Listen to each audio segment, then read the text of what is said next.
ہے۔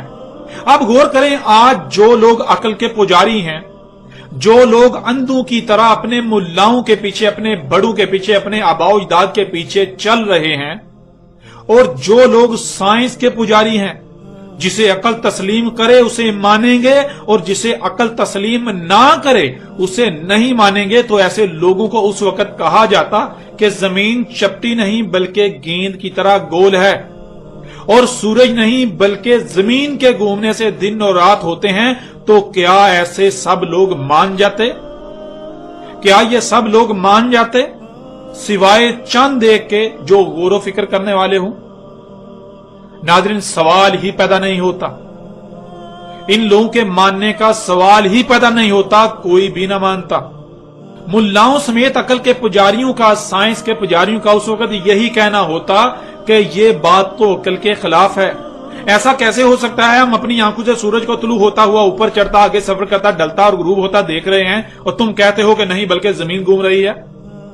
بالکل ایسے ہی آج یہی لوگ اپنی آنکھوں سے دیکھ رہے ہیں کہ سورج نہیں بلکہ زمین کے گھومنے سے دن اور رات ہو رہے ہیں، اور اگر آج اس کے برعکس ان کو کہا جائے کہ دیکھو نہیں زمین نہیں گھوم رہی، تو کیا یہ مان جائیں گے؟ یہ کسی بھی صورت نہیں مانیں گے۔ ان کا جواب یہی ہوگا، ان کا آج یہ جواب یہی ہوگا کہ ہم حقیقت اپنی آنکھوں سے دیکھ رہے ہیں۔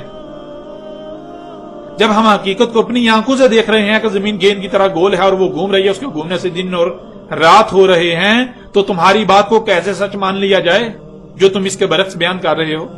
اس لیے ایسا ممکن ہی نہیں کہ تمہاری بات کو سچ تسلیم کر لیا جائے۔